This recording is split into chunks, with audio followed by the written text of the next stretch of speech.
Buenos días a todas y a todos y bienvenidos por parte del CERMI a esta formación sobre discapacidad. Y bueno, mi nombre es Jesús Martín, soy el delegado de Derechos Humanos de CERMI y bueno, mi trabajo fundamentalmente es hacer un seguimiento de un tratado internacional que es la Convención Internacional sobre los Derechos de las Personas con Discapacidad, que es una ley que forma parte de nuestro ordenamiento jurídico interno y es velar para que ese tratado se cumpla y sobre todo velar para que los derechos de las personas con discapacidad no sean violados. Bueno, pues en España viven más de 4 millones de personas con discapacidad. Podemos decir que toda esa cifra presenta una discapacidad en su devenir cotidiano. Si desbrozamos esa imagen, el 60% de esos 4 millones son mujeres y niñas con discapacidad. Podemos decir que la discapacidad tiene nombre y tiene rostro de mujer y el 65% también son mayores de 65 años. Hay que contar también que la discapacidad no es una cuestión que se viva de uno hacia adentro, sino que irradia en su contexto más inmediato, que es la familia. Por eso nosotros hablamos de 12 millones de personas o 12 millones de ciudadanas y ciudadanos que se ven afectados por esta realidad, que son las propias personas con discapacidad y las familias.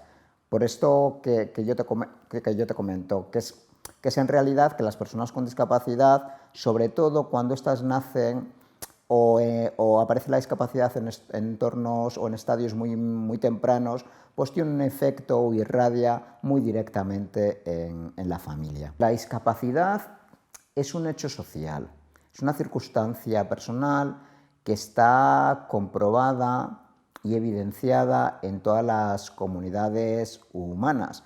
Somos personas que tenemos, por decirlo de alguna manera, una diversidad en nuestra manera de funcionar cognitivamente, mentalmente, corporalmente, intelectualmente o sensorialmente. Pues funcionamos, como digo, de una manera diferente a un patrón de normalidad extendido. Y ese patrón de normalidad extendido es desde el que se diseñan, se proyectan todos los servicios, entornos, bienes para toda la población. Entonces, todo lo que no se ajusta a ese patrón de medida se queda fuera y nosotras y nosotros nos quedamos fuera. Entonces, toda esta cuestión en interconexión provoca una negación, una exclusión y una discriminación de la propia condición de ciudadanía que nos aleja a posiciones periféricas de la condición ciudadana. Por tanto, podemos decir que la discapacidad es esa nota de diferencia que tiene un grupo humano, que tienen mujeres, hombres, niñas y niños, que al colisionar o al interactuar con un entorno hostil, con una actitud hostil, provoca exclusión y provoca discriminación. Es decir, si nosotros pensáramos en entornos, en servicios que están diseñados y proyectados para cualquier tipo de realidad humana, no estaríamos hablando de discapacidad. Yo pongo, por ejemplo, el teléfono 091 para que vosotros me entendáis en una cuestión que toca muy directamente con un servicio ciudadano muy importante en materia de seguridad ciudadana. Si este teléfono no está accesible para personas sordas, estas personas se quedan fuera de este servicio. Con lo cual hay que diseñar, y si no están diseñados, hay que adaptar esos servicios para que todas y todas podamos utilizarlos en condiciones de igualdad. Quiero poner el acento también en una cuestión que a mí particularmente me preocupa porque soy de pueblo. Y es que de esos 4 millones de personas que os comentaba antes, uno de ellos vive en el entorno rural, en esto que ahora se conoce como la España vaciada. En una sociedad muy pensada en términos de urbanismo o en términos urbanistas, de ciudad, La verdad es que tenemos que poner el acento en todas esas personas, esos niños, esas mujeres que viven fuera de estos entornos urbanos y que se van a encontrar con muchos problemas de acceso a servicios básicos para su día a día. Entonces, bueno, pues yo siempre subrayo a esta población rural con discapacidad a la que hay que atender, a la que hay que cuidar y a la que hay que promover para que haga también todos sus ejercicios de ciudadanía. Quiero comentaros que la visión de la discapacidad o las respuestas que la sociedad está dando a la discapacidad están cambiando. Tradicionalmente la discapacidad surgía en el nacimiento o en los primeros estadios de vida. Esto ha cambiado radicalmente, el rostro de la discapacidad está cambiando radicalmente. Ahora nacen menos niños y menos niñas con discapacidad y los que nacen sí que van a necesitar más apoyo a lo largo de toda su existencia. Sin embargo, aparecen inopinadamente e insospechadamente nuevas discapacidades, fundamentalmente en la juventud, debido a la discapacidad psicosocial, lo que conocemos como trastorno mental, ansiedad, depresión, esquizofrenias. Luego también, a la que he aludido antes, al propio envejecimiento, tener más edad o tener una esperanza de vida mayor es algo positivo, sin duda, para un país que, bueno, que presume o que tiene como bandera el estado del bienestar dentro de sus políticas públicas. Pero es verdad que toda esta mayor o esta longevidad viene asociada con circunstancias de discapacidad. También hay que hablar de otras discapacidades nuevas, como pueden ser el daño cerebral adquirido, estamos hablando de ictus, estamos hablando de traumatismos craneoencefálicos producidos por accidentes laborales, por accidentes de tráfico, y otras como las enfermedades conocidas, enfermedades raras o enfermedades poco frecuentes. Esto cambia la foto completamente de lo que es la discapacidad en España. Antes teníamos una foto de mayor población con discapacidades originarias y ahora tenemos una foto de mayores discapacidades adquiridas. Quiero hablar también y quiero compartir con vosotras y con vosotros los datos cualitativos referidos a la discapacidad. Antes hemos hablado de cifras, de números, de porcentajes, pero es importante también hablar de cómo están nuestros derechos. Porque al fin y al cabo en lo cualitativo residen nuestros derechos fundamentales y es cómo se miden estos. Quiero empezar por una cuestión que además tuvo una especial incidencia a partir de los años de la crisis. Las personas con discapacidad estamos sometidas o estamos en un binomio muy perturbador vinculado a la pobreza. Os explico esto. Generalmente, y muchas de vosotros que igual tenéis familias, tenéis hijos o conocéis personas con discapacidad, sabréis que las personas con discapacidad, debido a cuestiones que voy a explicar un poco más adelante, por todos los problemas de acceso a la educación, los problemas de acceso al empleo, pues tenemos en general menores rentas. Pero paradójicamente tenemos mayores gastos, porque tener una discapacidad pues supone, bueno, pues hacer adaptaciones en tu casa, supone mantener las pilas de tus audífonos, supone mantener tu silla de ruedas.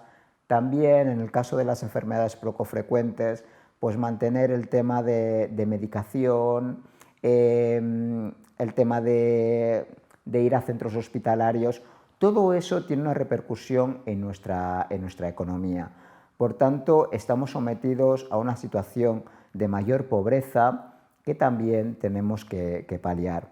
Esto implica, en general, que después de 40 años de vida democrática y 11 de vida de este Tratado de Derechos Humanos, al que aludía al principio de esta exposición, podemos decir que la situación de las personas con discapacidad sigue estando en una situación de precariedad, de pobreza, de exclusión, a la cual, entre todas y todos, también los cuerpos de fuerzas de seguridad del Estado tenemos que revertir. Os he estado comentando a lo largo de esta sesión, os cito constantemente a la Convención Internacional sobre los Derechos de las Personas con Discapacidad. ¿Por qué me refiero tanto a ella?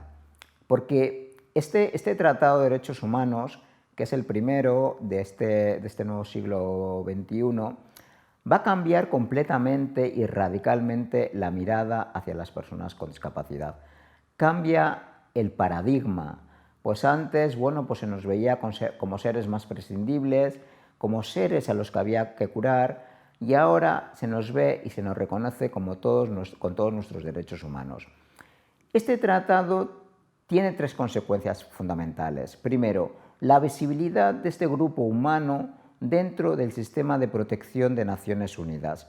Si bien es cierto que ya teníamos tratados como es el PIDEX, como es la propia declaración, que como seres humanos nos amparaban, sí que había una invisibilidad de esta realidad a la hora de hacer efectivos estos tratados de derechos humanos.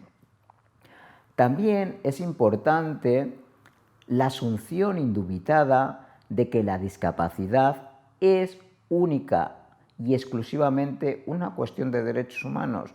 No lo podemos ver como una cuestión clínica, como una cuestión caritativa, sino que es parte de la diversidad humana y así hay que atenderla. Tenemos que empoderar, capacitar a esas personas con discapacidad y tenemos que poner el foco cuando queremos resolver esos problemas de inaccesibilidad en el entorno y no intentar curar nuestros cuerpos, sino cambiar el contexto para que nosotras y nosotros podamos participar. Y luego es algo muy importante también que este nuevo instrumento actúa como una herramienta jurídica vinculante a la hora de ejercer nuestros derechos y de defenderlos. Es decir, nosotros podemos acudir a un tribunal denunciando cualquier cuestión de discriminación porque este tratado, en el momento de su ratificación, ya forma parte de nuestro ordenamiento jurídico interno, es ley española. Este tratado también se distancia de un concepto que está muy vinculado a las personas con discapacidad, y es el concepto de especial. Especial es una palabra, un concepto que generalmente va vinculado a la gratificación. Pero en nuestro caso, o al menos así lo veo yo, está vinculado a la exclusión y a la marginación. Porque por esta cuestión de especial o por este concepto de especial se nos aparta del circuito ordinario de la educación. A mí verdaderamente me parece preocupante, me entristece vivir en un estado en que la Ley Orgánica de Educación determina que se puede separar a seres humanos, a niños con discapacidad, de la escuela ordinaria. Una escuela tiene que ser un lugar donde se enseñen valores democráticos.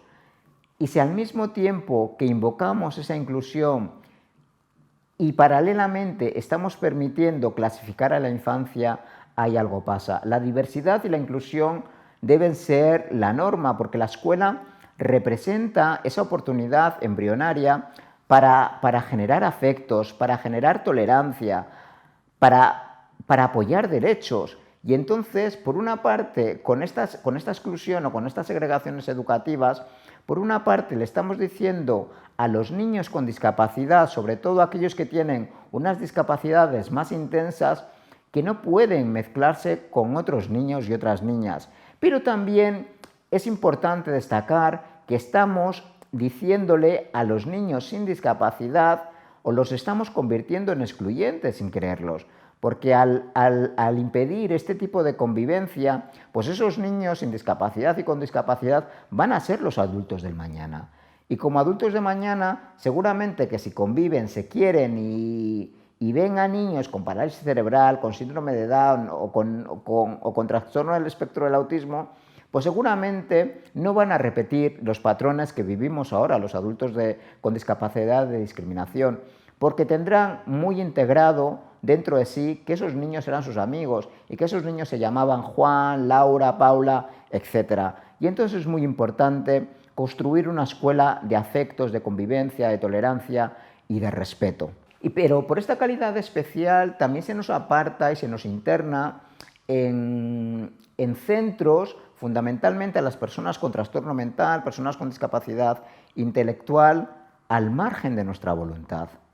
También se nos imponen tratamientos médicos, farmacológicos, sin el consentimiento libre e informado. La libertad es un derecho humano incontestable, es una conquista de la humanidad que no se puede estar vetada a las personas con discapacidad por el mero hecho de serlos. Tenemos que ser, pues muy proactivos para garantizar la libertad, el libre consentimiento informado de todas esas personas y de todos esos ciudadanos, porque si no estaremos incurriendo en una violación estructural de sus derechos humanos.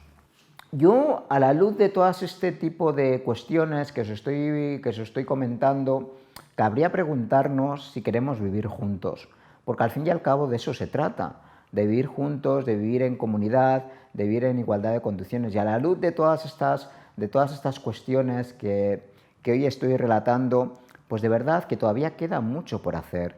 Queda mucho por hacer en materia de políticas públicas, de legislación, de normativa, de actitudes que cambien esa mirada que nos propone la Convención, un tratado revolucionario.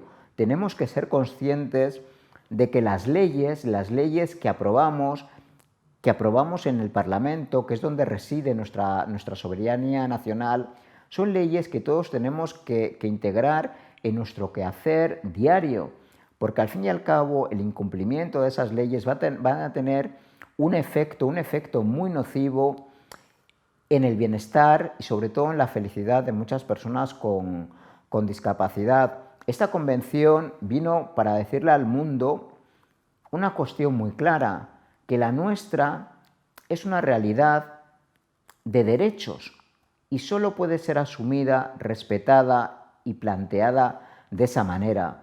Con lo cual hay que hacer, y esto es muy importante, una revisión o una lectura de todas esas leyes que nos amparan, porque no es suficiente con que las leyes nos amparan. Las leyes tienen que aterrizar a nuestro día a día.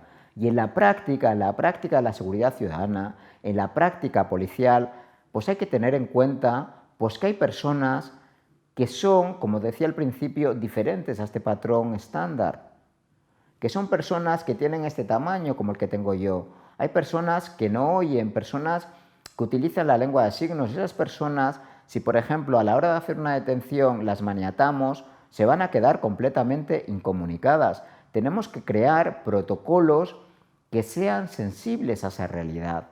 Y para eso están las organizaciones de la sociedad civil, que estamos a vuestra entera disposición para cooperar, para que los cuerpos y fuerzas de seguridad del Estado pues tengan también en su ADN la inclusión.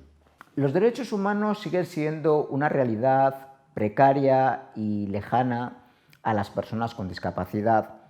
Es curioso que tenga que decir esto en un Estado o en una sociedad que aspira o que está sentada incluso ahora mismo en el Consejo de Derechos Humanos de Naciones Unidas. Es cierto que en nuestro país ha habido muchos avances a lo largo de todos estos años de vida democrática. Y a mí me dicen muchas veces, bueno, pero si comparamos, pero es que yo no me quiero comparar con otros países. Yo me quiero comparar con mi país. Yo me quiero comparar con los ciudadanos y ciudadanas de mi país que no tienen una discapacidad. Para mí ese es el benchmarking que hay que realizar. Pero esto no lo digo como un brindis al sol. Esto lo digo porque tenemos evidencias. El CERMI elabora cada año un informe donde documenta todas estas vulneraciones a los derechos humanos de las personas con discapacidad, siguiendo el articulado de la Convención. También hacemos este diagnóstico no solo para subrayar lo malo, también aplaudimos aquellas cuestiones que suponen avances para nuestra plena ciudadanía. Y bueno, pues estos informes, como digo, son una radiografía fiel, anual, de cómo está la situación de nuestros derechos en diferentes esferas, como puede ser el empleo, como puede ser la libertad, la educación, y ahora mismo os daré los detalles más relevantes de las cuestiones que resaltan estos informes. Os comentaba que hay diferentes esferas en materia de derechos humanos que todavía están pendientes de resolver. Para mí, quizás la más preocupante es el tema de la accesibilidad universal, que luego quiero explicaros con más profundidad qué implica la accesibilidad universal para una persona con discapacidad. La accesibilidad universal supone el gran fracaso de las políticas públicas en España. En 2017, en diciembre de 2017, se cumplió el plazo temporal legal que daba quien puede dar, lo que es el legislador, para que todos los entornos, bienes y servicios fueran accesibles a la ciudadanía con discapacidad. Nos dimos 17 años para hacerlos accesibles. Sin embargo, cuando salimos a la calle, seguimos encontrando muros de todo tipo que impiden nuestra plena ciudadanía. Otra de las cuestiones que hay que resaltar es el tema de que la Convención todavía no ha aterrizado como debería en nuestro ordenamiento jurídico. Y no digo la Convención como tratado, sino este nuevo enfoque. Seguimos teniendo muchas leyes, muchas políticas públicas, muchas prácticas que nos siguen viendo como seres asistidos. Seguimos teniendo en nuestro ordenamiento jurídico pues cuestiones como las tutelas, seguimos teniendo los internamientos forzosos. Todo esto, os lo digo, que está recogido en nuestras leyes. Seguimos segregando por razón de discapacidad en las escuelas. Entonces, todo este tipo de cuestiones pues nos ponen o nos dan o nos salta una alarma de que la Convención sigue sin aterrizar después de 11 años como deberían las políticas públicas españolas. Otra cuestión, por supuesto, es la que tiene que ver con la educación. Llevamos desde los años 80 con unas ratios de 20-80 que no cambian. 80 en educación ordinaria y 20 en educación especial. Tenemos que hacer un ejercicio para que la educación sea inclusiva en todas las esferas. ¿Nos va a llevar tiempo? Sí. ¿Es retador? Sí. Pero tiene que ser el camino que tiene que seguir este país para que solo haya un circuito común de educación.